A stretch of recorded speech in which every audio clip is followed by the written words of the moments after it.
adalah lebih baik mengubah pandangan dibandingkan ngeyel, bertahan dalam pandangan yang salah.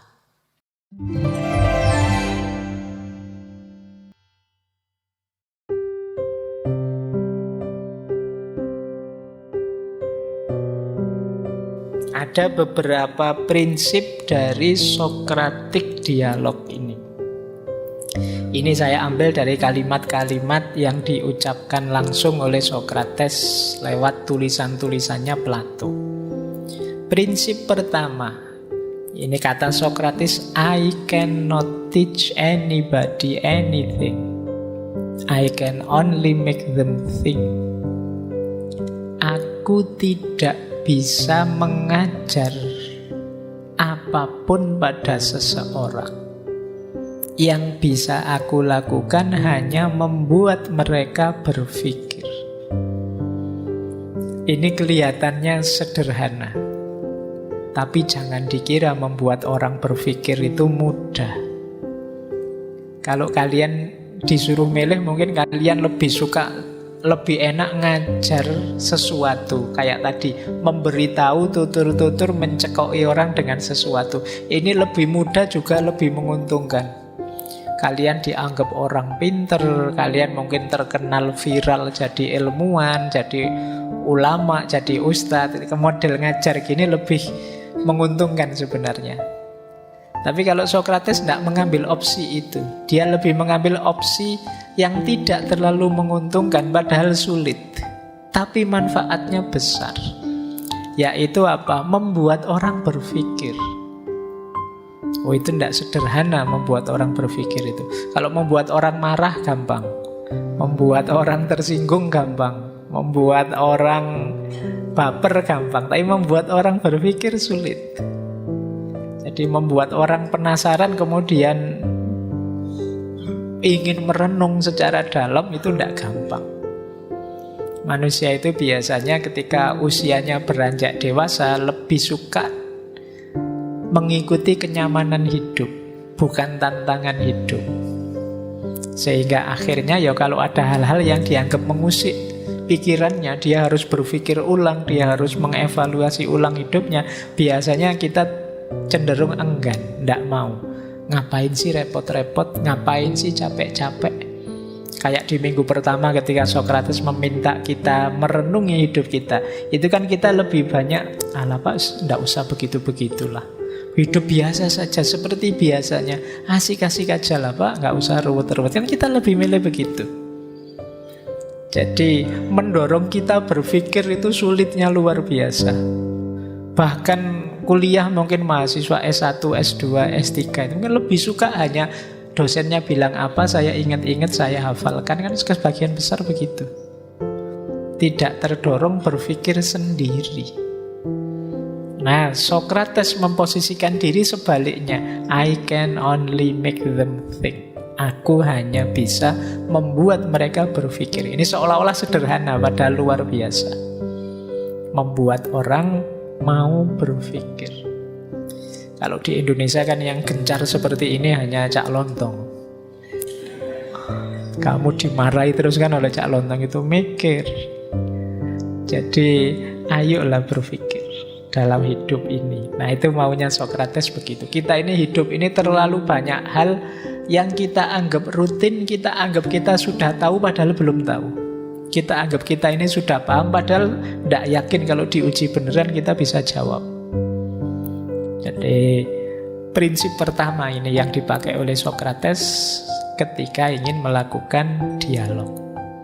Prinsip kedua, kenapa dia melakukan dialog? Kata Socrates, education is the kindling of a flame, not the filling of a vessel.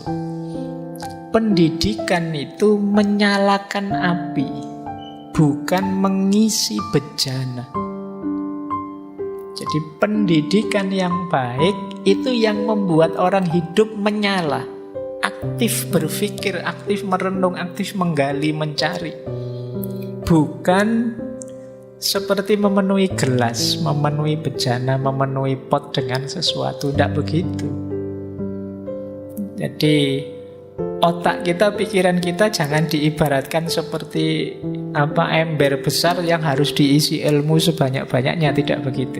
Tapi bayangkan saja dia seperti lampu yang harus dinyalakan. Ketika dia sudah menyala, dia bisa kemanapun, mengkaji apapun, membaca apapun, melihat apapun secara jelas dan terang. Jadi fokuskan pada menghidupkan lampu ini loh, menghidupkan api ini, bukan mengisi. Ya berarti ilmu-ilmu alat, ilmu-ilmu yang melatih berpikir, melatih merenung, melatih cara kritis dan lain sebagainya, kita kaji dulu, kita kuasai dulu. Setelah itu baru nambah wawasan. Jadi kalau kita tidak mampu menganalisis, tidak mampu berpikir dalam, ya akhirnya logiknya seperti bejana tadi, diisi, ya pada akhirnya penuh. Beda dengan lampu yang menyala, dia bisa kemanapun, tidak harus dimasukkan di kepala, dia paham. Karena sekarang terang, lampunya menyala. Itu yang dilakukan oleh Socrates. Membuat orang berpikir, membuat lampu jiwa kita menyala. Pendidikan itu seperti itu. Kalau murid-murid kita semangat ilmunya tinggi, semangat belajarnya tinggi, rasa ingin tahunya tinggi, otomatis bidang ilmu pengetahuan hidup dan produktif. Tapi kalau perilakunya seperti wadah yang diisi tadi, ya sebesar apapun wadahnya, hasilnya dia hanya mengikuti, mengimitasi. Hanya akan jadi follower, tidak mungkin jadi trendsetter. Jadi kalau ada yang tanya, Pak, kenapa sih kok kita itu sulit sekali membangkitkan dunia ilmiah kembali? Apakah itu dunia timur ataukah dunia Islam misalnya? Dulu pernah jaya loh, luar biasa. Sekarang kok surutnya banyak. Jangan-jangan cara kita menyikapi pendidikan ya seperti wadah yang diisi air, bukan seperti lampu yang harus dinyalakan. Nah, sekarang mari ubah orientasinya. Mari jadi, ini kan hampir semuanya peserta ngaji para mahasiswa. Semoga jadi mahasiswa yang menyala. Jadi ya syukur-syukur tidak hanya menyala, ya bolehlah sedikit-sedikit ada wadahnya, wawasannya, tapi menyala. Jadi wawasan itu nanti diolah, dikelola versi kita. Bayangkan kalau ini menyala semua, malam hari ini berapa yang datang, ini betapa terangnya masjid kita secara ruhaniyah. Nah, kalau seluruh umat Islam, seluruh bangsa Indonesia menyala semua, kita akan sibuk mengejar ilmu, mengejar wawasan, menganalisis, berefleksi, menemukan sesuatu. Dan tidak sibuk gegeran rame komentar ini, komentar itu. Itu dianggap hiburan sementara saja, tapi ada yang lebih esensial. Boleh kalau ada yang ingin meneliti, ya coba teliti dalam 1 minggu saja. Twitter, coba Twitter ya. Yang viral dalam 1 minggu itu coba di Indonesia ini tema apa saja.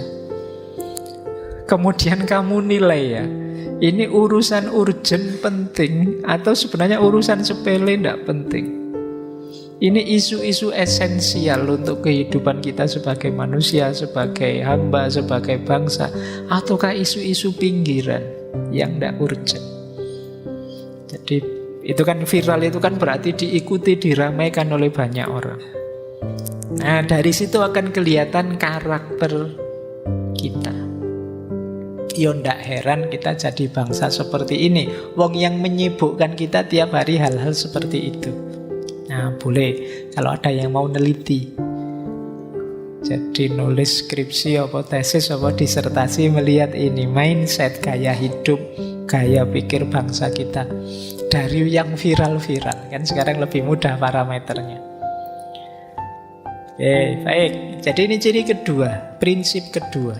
Prinsip ketiga, wah ini agak kecampur tulisannya, tidak apa-apa ya, saya bacakan saja nanti di rekamannya biar diedit. Ini tentang temanya. Sokrates bilang, yang mau memfoto tulisannya nyampur. Ini ndak trik ya, memang kebetulan begitu. Karena laptop saya lebih canggih dari yang di sini, jadi begitu masuk sini jadi geser.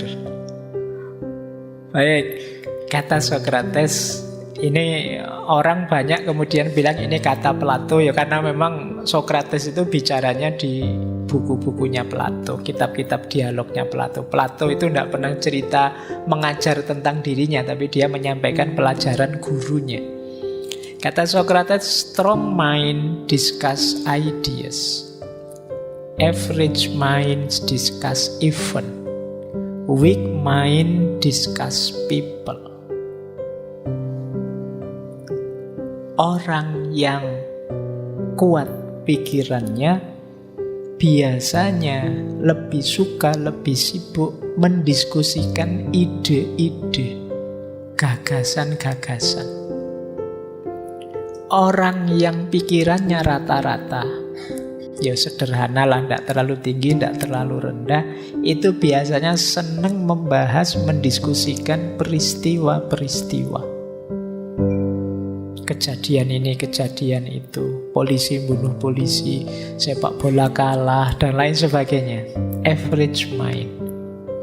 Ada lagi weak mind, pikiran yang lemah, discuss people, ngomongin orang, gosip, gibah. Ada yang lebih ngeri lagi, fitnah. Ya, itu ciri-ciri weak mind. Jadi menyerang orang, merendahkan orang, ngomong jeleknya orang. Ini level pikiran yang rendah. Kalau level pikiran rata-rata itu ngomong peristiwanya.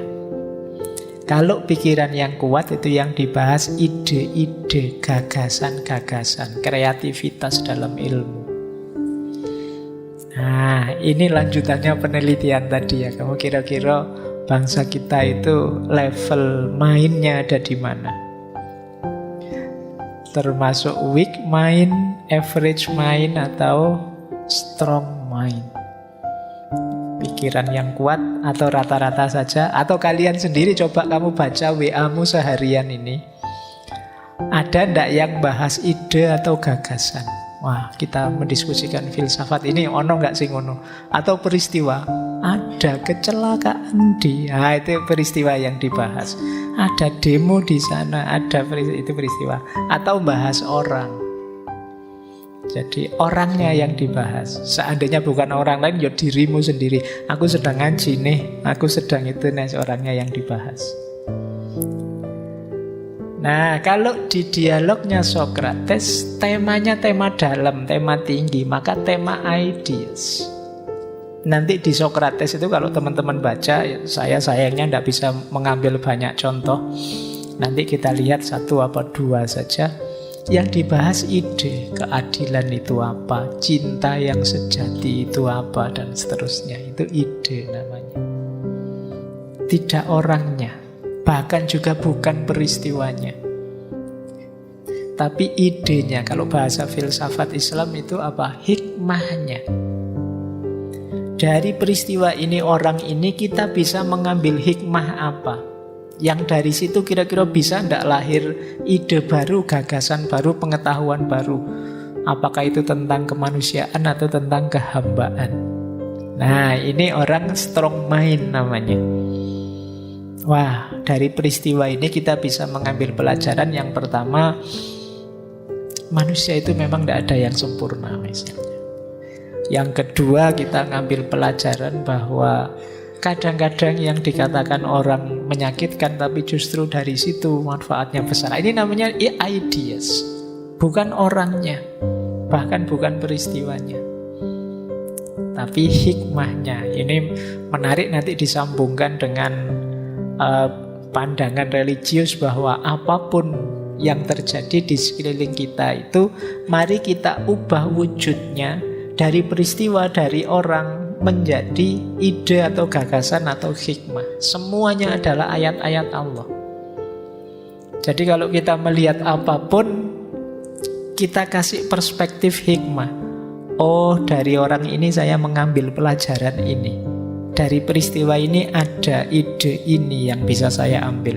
Dari situasi ini ada konsep ini yang bisa kita rumuskan. Berarti kita termasuk strong mind.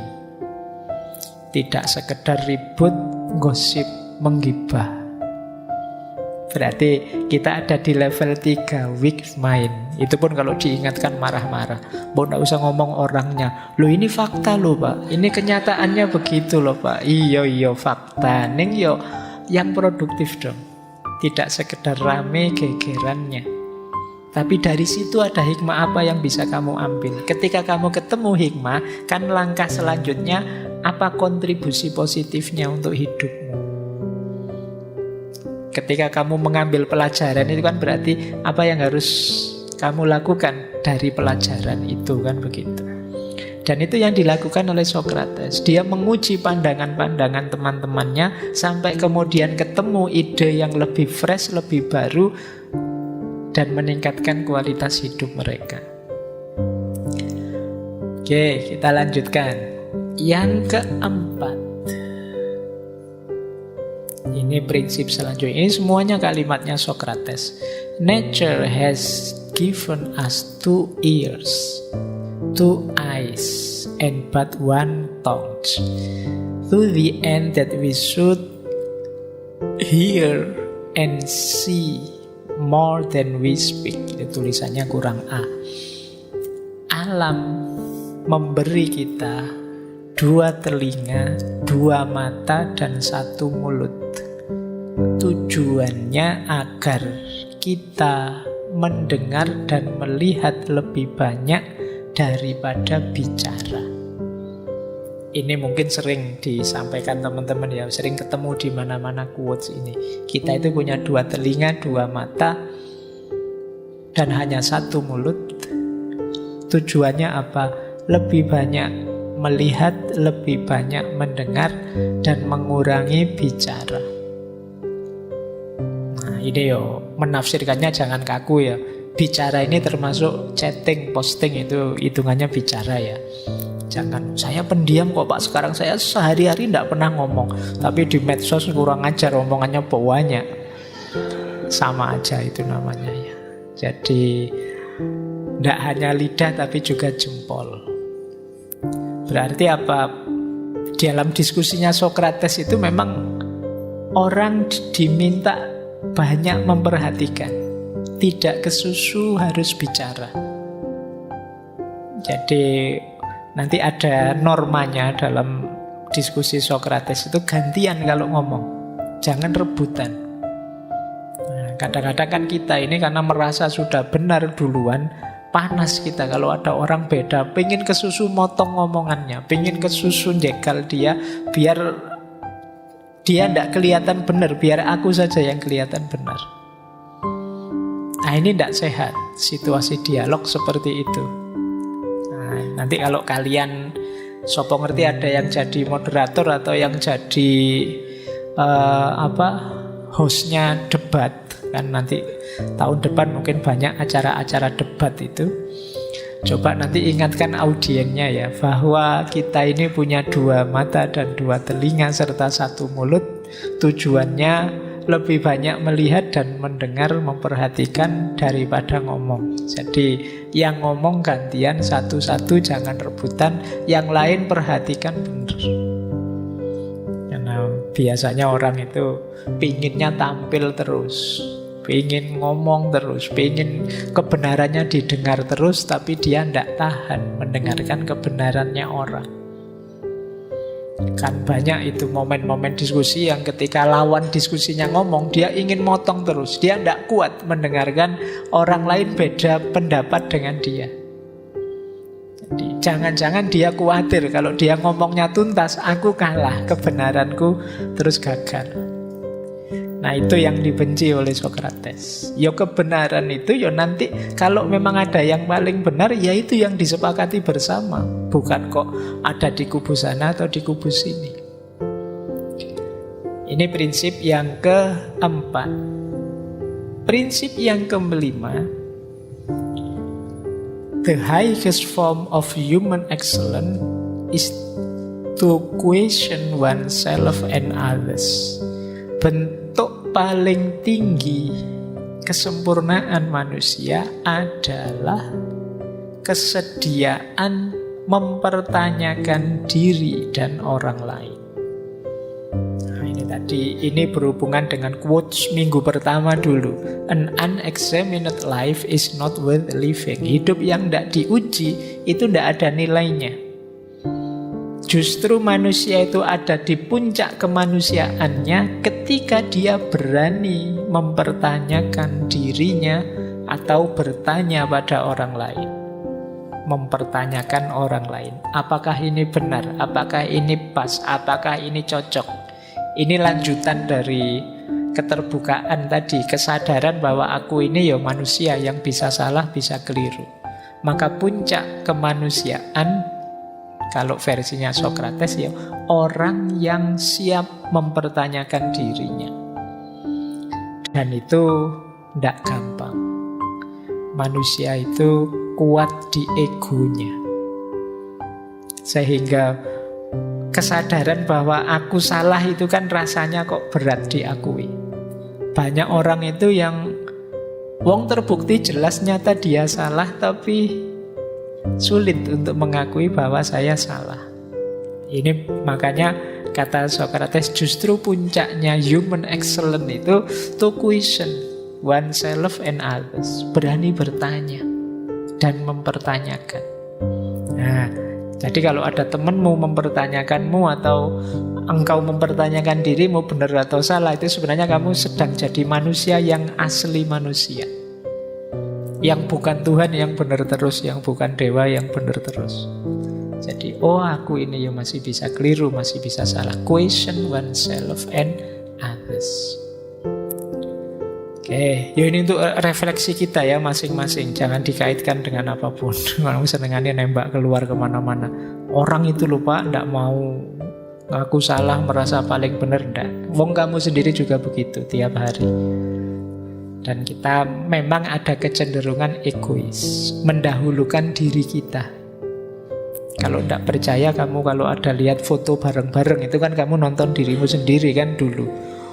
Iya kan?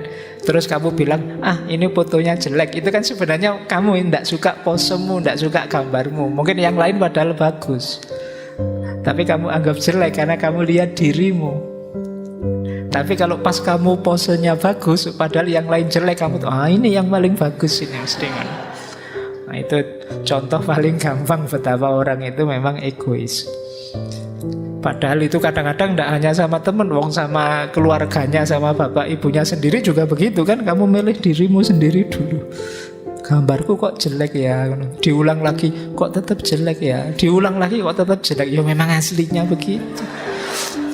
Mau minta yang gimana lagi? Apa foto itu apa ya bisa menipu yang dia cuma mengkopi aslinya. Kamu tidak terima terus. Bayanganmu mungkin kamu ganteng siapa, secantik siapa, tapi lihat aslinya kamu tidak terima. Aku kok begini ya? Coba foto lagi coba. Ya kamu latihanlah filter yang bagus, nanti kan jadi bagus. Baik, ini prinsip kelima, pertanyakan dirimu. Dan juga terbuka untuk saling bertanya dengan yang lain. Prinsip keenam, understanding a question is half an answer. Hidup ini isinya tanya jawab. Kalian jangan hanya fokus mencari jawaban, tapi belajarlah membuat pertanyaan yang baik. Kalau pertanyaannya sudah salah, ya jangan mimpi jawabannya bisa benar. Ingin mencari apa yang ditanyakan kok itu misalnya, ya tidak nyambung. Jawabannya mesti tidak ketemu. Jadi understanding question, bikin pertanyaan yang bagus yang bisa dipahami. Dan memahami pertanyaan itu berarti sudah ketemu setengah dari jawabannya. Kalau pertanyaannya saja nggak paham, bagaimana kamu bisa ketemu jawabannya? Makanya kalau teman-teman nanti ada yang jadi guru, jadi dosen, kalau bikin pertanyaan jangan membingungkan. Tidak mungkin ketemu jawabannya. Ini saya dosen filsafat, banyak teman-teman saya juga dosen filsafat. Kadang-kadang saya melihat ada pertanyaan yang ambigu. Misalnya pertanyaan, bagaimana pendapatmu tentang ini? Itu pertanyaan seperti itu, jawabannya harus 100 nilainya. Kenapa? Kan pendapatnya mahasiswanya. Kalau dosennya, oh itu tidak cocok Pak dengan jawaban yang begini. Lu itu kan jawabannya dosennya. Yang ditanyakan bagaimana pendapatnya mahasiswanya. Jadi sejelek apapun ya itu pendapatnya mahasiswanya. Kalau struktur pertanyaannya seperti itu. Nah, latihan bikin pertanyaan yang baik, understanding question. Dan teman-teman yang harus mencari jawaban juga pahami pertanyaan dengan baik. Nanti banyak momen-momen dialog dalam Sokrates itu juga kuncinya pada pemahaman pertanyaan. Biar tidak ngalor ngidul. Yang tanya tentang apa, yang jawab tentang apa, nanti bulet. Jadi kan kayak banyak itu kan yang di komedi-komedi itu kan, ada pertanyaan yang jawabannya bulat. Mau kemana Pak? Mau mancing. Oh saya kira mau mancing. Enggak kok, saya mau mancing. Pertanyaannya bulat, jawabannya juga bulat. Dari mana? Dari belakang. Mau kemana? Mau ke depan. Ya. Jadi kan banyak pertanyaan-pertanyaan iseng seperti itu. Oke, kenapa kok jalan kaki saja ke sininya? Ya emangnya saya harus merangkak. Nah itu kan antara yang ditanyakan apa dengan jawabannya kan tidak nyambung. Itu maksudnya orang tanya kok tidak pakai kendaraan, kok ke sini jalan kaki saja. Tapi kamu jawabnya kan malah agak belok. Emangnya saya ke sini harus merangkak, tidak boleh jalan kaki. Nah ini understanding question is half an answer. Pahami dulu pertanyaan dengan baik, baru kamu bisa ketemu jawabannya. Kalau tidak ya sulit. Jadi ini prinsip ke-6 dari dialog. Prinsip ke-7, the beginning of wisdom is a definition of terms. Nah, sebelum dialog, sebelum diskusi, jangan lupa dengan konsep-konsep definisi. Diskusi tidak akan produktif, dialog tidak akan produktif kalau definisinya tidak jelas. Definition of terms. Saya pernah ada webinar, judulnya ada disrupsinya. Ada kata-kata disrupsi, disrupsi digital dan lain sebagainya. Nah itu ada yang memberi sambutan, rupanya beliau ini tidak paham apa itu disrupsi. Sehingga ya sambutannya itu luar biasa. Mari kita bersiap-siap di era disrupsi yang penuh dengan loh itu disrupsi rasanya kok enak ya, rasanya kok dasar ya. Itu kenapa mungkin beliau misinformasi, misdefinisi. Dianggapnya definisi itu anugerah luar biasa dari kecanggihan sains dan teknologi digital. Nah, ayo ya kalau diskusi apapun pertama-tama pastikan kita tahu apa sih yang kita omongkan itu. Jangan seperti mahasiswa baru yang sering gaya pakai istilah-istilah keren tapi tidak paham dia ngomong apa. Saya sering itu dengar, pokoknya hidup kita ini eksistensinya harus ditegaskan secara esensial karena paradigma hidup kita ini tidak boleh. Sering begitu. Itu kalau ditanya satu-satu itu dia mesti pontang-panting itu. Eksistensi itu apa, paradigma itu apa, esensi itu apa. Ya karena nanti kalau kamu tidak paham kamu ngomong apa, ya gimana kamu orang lain bisa merespon, gimana pemahaman bisa muncul dari situ. Definition of terms. Ada diskusi rame sekali, tidak ketemu putus-putus karena beda definisi. Yang saya ingat itu ada yang tentang khilafah. Yang satu mendefinisikan khilafah itu ya semacam sistem pemerintahan tertentu. Yang sini mendefinisikan khilafah itu ya tanggung jawab manusia di muka bumi ini dalam bentuk apapun. Khalifatullah fil ard. Ini dua hal yang berbeda. Ya tentu saja diskusinya tidak ketemu, wong definisinya beda. Maka the beginning of wisdom is a definition of terms. Jadi Socrates itu kadang menjengkelkan. Kalau dialog itu dia menguji satu-satu. Loh, kamu ngomong ini sakral, apa yang dimaksud sakral itu? Kamu ngomong bahwa hidup ini kita harus adil. Adil itu kayak gimana? Jujur itu kayak gimana? Ini gayanya Socrates.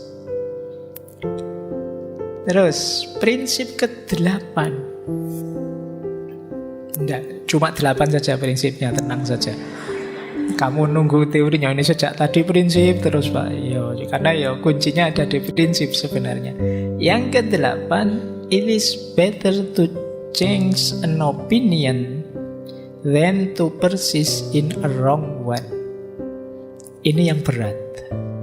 Kata Socrates, adalah lebih baik mengubah pandangan dibandingkan ngeyel bertahan dalam pandangan yang salah. Manusia itu seringkali karena egonya tidak mau disalahkan, padahal sudah jelas salah. Kalau memang sadar itu salah, ayo ganti ke yang lebih benar. Dan itu lebih baik. Secara psikologis juga lebih baik, secara sosial juga lebih baik, termasuk mungkin secara politik, secara budaya juga lebih baik. Wong sudah jelas salahnya, jangan bertahan di yang salah, ayo ganti ke yang lebih benar. It is better. Jadi lebih baik mengubah pandangan daripada bertahan dalam pandangan yang salah. Saya tahu sih Pak ini salah, tapi ini kan kelompok saya pandangannya seperti ini. Nah ini tidak bagus. Tapi kan saya harus loyal Pak, komit dengan kelompok saya. Kalau kamu cinta pada kelompokmu kalau dia memang sedang keliru, ingatkan biar benar. Kalau ada yang tidak pas, diluruskan bersama-sama. Nah ini perilaku ilmiah namanya. Lebih baik kita ganti ke yang lebih benar. Kalau memang sudah ada ditemukan yang lebih benar, dasarnya lebih kuat. Maka nanti di ujung-ujung dialognya Socrates itu mesti kemudian orang, oh iya berarti kesimpulannya begini kan, Socrates yang lebih benar, oke sip. Nah, dan mereka mau mengikuti itu. Karena mereka sadar aku bisa salah tadi. Awalnya prinsip dasarnya kan aku bisa salah tadi.